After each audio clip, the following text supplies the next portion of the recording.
So my name's Jem, and less than 3 years ago I was diagnosed with advanced melanoma, which is a skin cancer, and it's severe. So I was diagnosed with cancer, and I had tumours in my brain and my lung and my lymph node, and I was told that all they could offer me was palliative care and I should go home and spend time with my friends and my family. And when you hear the words palliative care, you kind of think, well, that's the end, really? If that's the best that they've got to offer, what came into my mind is, what do I have to offer my cancer and my healing? Because there's a lot of time in between appointments with your oncologist or any treatment that you choose to do where you can be doing something to empower yourself in that position. At this point, I'd been doing Tantra for my own self-development for 5 years. So I'd been tuning into my body. I've been doing a lot of body awareness, a lot of breathing technique, a lot of working with my own energy in my system.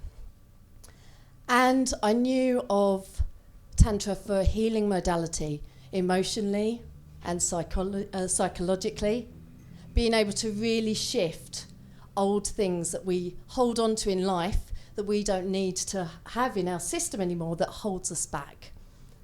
In yoga, it's called prana. In Taoism, it's called life force. In Tai Chi, it's called Qi. But it's all the same thing. It's energy, and it's sexual energy is included in that. And I'd heard vaguely in the distance some stories how this energy can cure very physical illnesses. And I was in a place of desperation because I didn't really have any other option. So I was like, what am I going to do? And it was time to take Tantra off the shelf and stop it from being a hobby or a weekend workshop, and suddenly going, I'm going to use this energy to help heal myself. And I went home, and I didn't tell anyone really about my diagnosis for about 3 weeks, because I needed to figure out what cancer meant for me.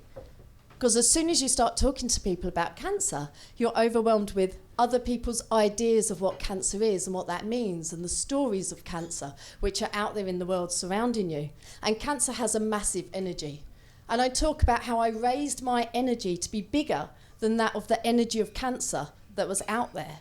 So I wouldn't go to the hospice when I was offered free massages. I sent home any district nurses and hospice staff that were visiting my flat. And I spoke really carefully with the friends that were around me about how I was trying to manage my cancer, because I didn't want those faces, those pity faces, or people putting the idea of what cancer meant onto me. I wanted to try and get through cancer with as much joy in my body as possible. And so I did a lot of research, and I recognised that cancer cells are mutated cells. We all have cancer in our system, but what happens is that our body gets to a point of stress and toxicity that we can't control our own cancer, and it overwhelms us. So what I wanted to do was I wanted to remove as much stress and toxicity from my life as possible.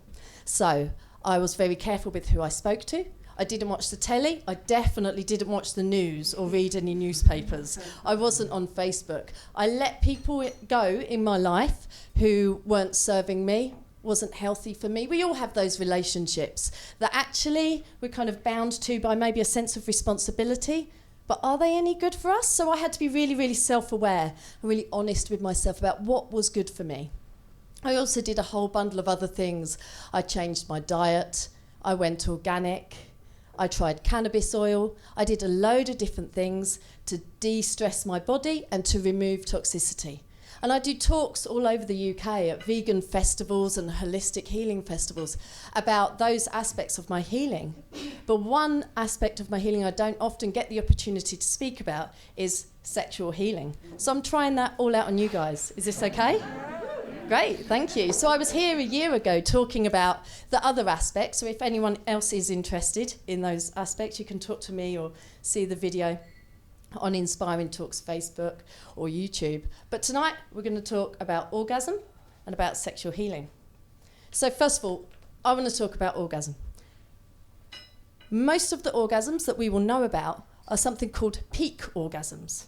And these can be fast and furious and friction-based orgasms. Whether you're a man or a woman, we can achieve peak orgasms. And generally saying they're the easiest to achieve.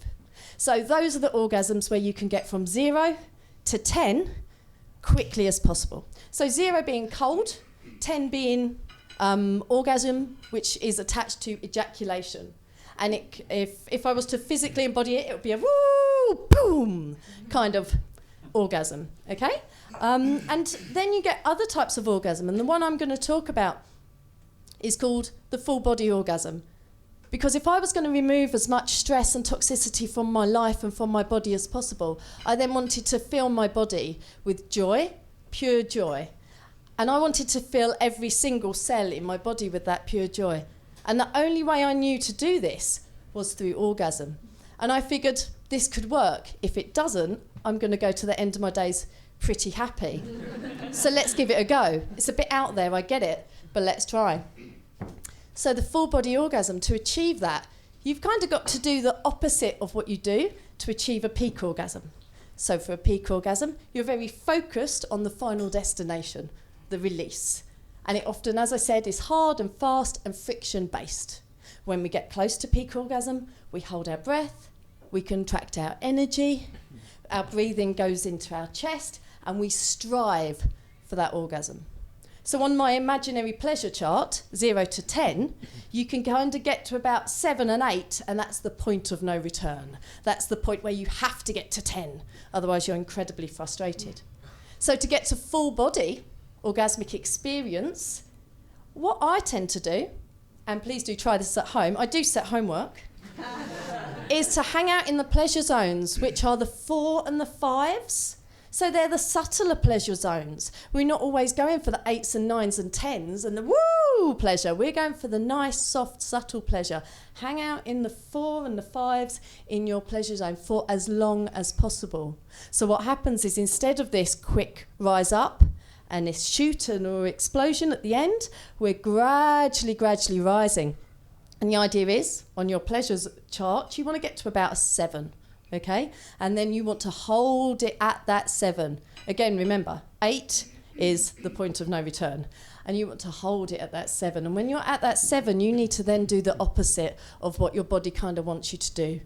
So instead of contracting and breathing fast and racing for the end, you need to breathe and relax, breathe deeper, relax your body, really open to this experience, and let it become a full body wave. Slow everything down. And instead of striving for the end, stay in that 7 for as long as possible.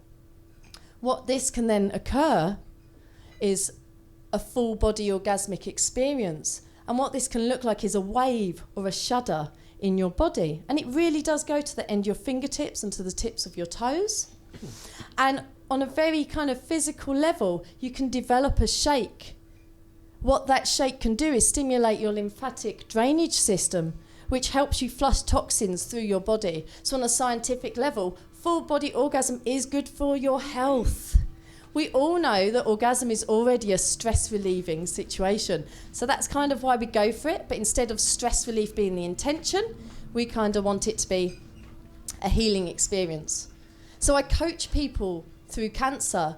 And for a lot of people, that's just talking to them about their nutrition and talking to them about full life detoxes, how they can release people and situations in their life that no longer serve them. For other people, it's explaining about coffee enemas and tricky woo-woo things like that. But what I always ask people is, what pleasure do you have in your life? Because when people get a diagnosis, often the first thing that hits them is absolute confusion and overwhelm. And you're in cancer bubble. You're just in a cancer world, and there's very little outside of cancer that you end up doing. Everything is thinking about cancer.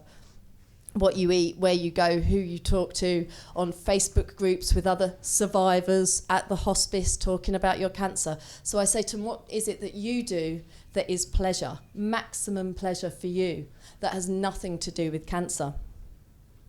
So I try and talk to people about how to have orgasmic experiences within their own bodies. So whether that's with a partner or a lover, but also self-sexing and being able to experience orgasm without even touching yourself. Now, I get that this is a bit out there now, But through breath and through sound and through movement, there are loads of different ways to raise your life force energy. It doesn't always have to be a massive, explosive, full body, multi-orgasmic experience, but just learning how you can really tune in to your sexual energy in your body.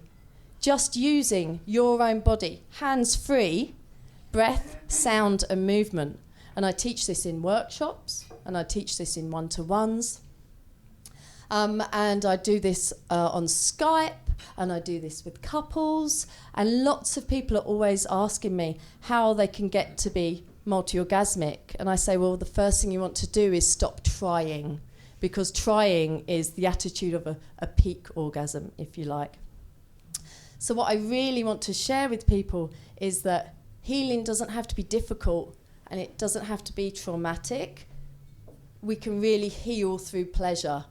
And the people that I'm coaching who are healing fast are not only detoxing all of their life, they're really tuning in to their own sexual energy. So yeah, what pleasure do you have in your life? That's a good question maybe to take home for your homework. And if anyone's got any questions, we've got some time left. Go on.